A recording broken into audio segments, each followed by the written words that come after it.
Hi everyone, I'm Dr. Shishira, dermatologist practicing at Evoluer Aesthetics and Plastic Surgery, Hyderabad. A pathway to radiant and even-toned skin. Unlocking the secrets of melasma. My first video on pigmentation series. What is melasma?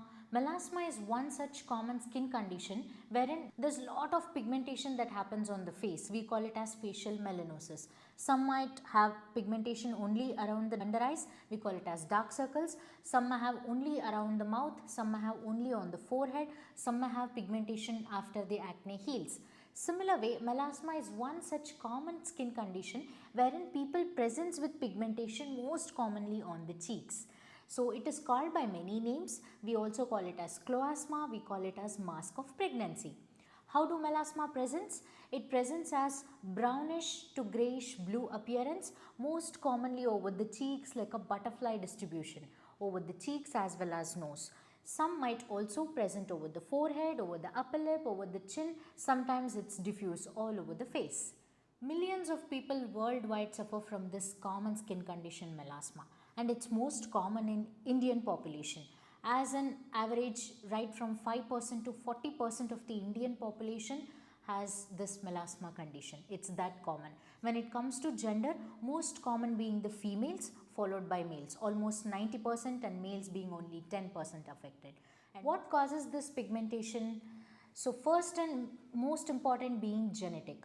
Say suppose your parents had melasma, you developing melasma is highest chances, as high as more than 50%. And also environmental factors, your lifestyle habits, another important factor being the sun exposure.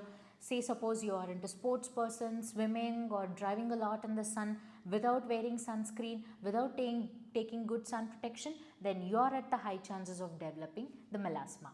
And also most another important cause being the hormonal factor. Someone who is having lot of hormonal fluctuations, especially it starts in the pregnancy, that's why it's also called as mask of pregnancy.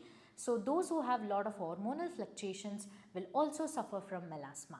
With respect to hormonal fluctuation, someone who is taking hormonal pills, say suppose oral contraceptives or certain hormonal therapy after the menopause if they are taking, and also certain group of drugs can also increase the chances of melasma. With respect to melasma patches, what you see is just the brown patches on surface of the skin. But what happens inside? Our skin has two layers. One is the superficial most layer, we call it as epidermis. The deep layer we call it as dermis.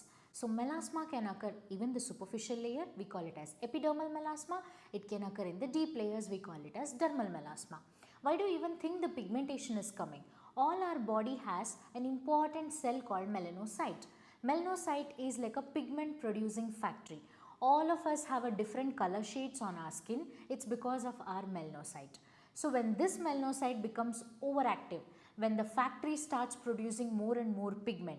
Why does it start producing more pigment? Because of all the causes I mentioned, the factory becomes hyperactive. The melanocyte becomes hyperactive. It starts producing lot of pigments and it will keep throwing the pigments into the skin. That is when you start developing the dark patches because there's lot of melanocyte activity. So why do you think I wanted you guys to know about this? If you're thinking a simple creams or home remedies can treat this, it's absolute no. The melanocyte activity has to be stopped through various treatment plans. It's not as easy as what you all think. First and most important is diligent sun protection. Always be protected from the harmful sun radiations. Wear a good sunscreen, especially SPF after 50, reapply it every 3 to 4 hours. Suppose you are more into sports activities and sun exposure and swimming and sun exposure, you need to apply at least 2 hours once. Second, avoidance of sun. What do I mean by that? There's something called dangerous sun hours. That is right from the 11 a.m. in the morning to the 4:30 p.m. in the evening. This is the peak hours where the harmful radiations of the sun are more. So avoid these hours of the sun. You can use the early morning hours or the late evening hours, and always wear a wide brim hat that covers your face. Use sunglasses and use umbrellas when you're going out. Third point, skincare products. Use a good gentle face wash, use a good moisturizer, which is very important in your skincare product. Include SPF always in your skincare product, and avoid the over the counter products. What do I mean by that? Going to a pharmacy asking a pigmentation cream, seeking online products for the whitening and pigmentation creams. Never do that, because most of these whitening creams will have something called steroids that's going to worsen your melasma condition. In the initial days it just vanishes like boom, but this steroid will definitely cause lot of harmful effects on your skin. The pigmentation of the melasma will come back with a more darker pigment. So never use over the counter products, never listen to any of the skin influencers. Fourth one, manage stress, because stress is the most important triggering factor for the melasma. Someone who has a light colored melasma, maybe they are going through a lot of stressful situation, so they will have more chances of getting it more darker. So manage your stress, always involve in the hobbies that gives you a lot of relaxation, do a lot of exercises, yogas, go into stress decreasing therapies. The last fifth point being avoidance of heat and friction. Someone who is going into a lot of hot baths, hot tubs, saunas, sun baths, or a lot of friction, these are must know. I have seen people doing lot of home remedies using lemon and most of the things, and they apply it and they start doing this vigorous action thinking the pigment is going to go. It's an absolute no. As I told, it's because of the melanoside, the pigment producing factory. It doesn't go as simple as you are thinking. Avoid these things. What are the treatment options for melasma?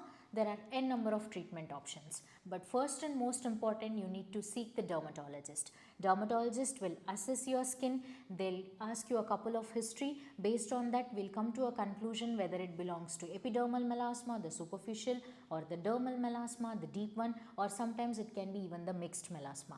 Based on the type of melasma, the treatment plan will be scheduled. It involves right from the creams, lotions, the sun protection, SPFs, to the highest treatment wherein chemical peeling can be done, wherein it's going to target the pigment and it helps to decrease the pigment session wise. And certain lasers can be done, and certain mesotherapy wherein we use meso solutions that can target the pigment and reduce the melanocyte activity. Remember one thing, melasma treatment is not a single solution. It's an ongoing management. What do I mean by that? Even with the best of the best treatments, the melasma will definitely come down. Definitely the darker shade of the pigment will come into the lighter shades. But you have to be an ongoing management treatment. You need to take care of that patch forever, because the melasma has the highest chances of recurrence. So if you are in the good terms of management of your skin with all the instructions given by your dermatologist, the recurrence rate will be reduced so that you can maintain your good even toned skin. So this is it about melasma. It's a very common skin condition, preventable, treatable, as well as curable. As I always say, investment on skin is a commitment. Make your choice wisely. Thank you.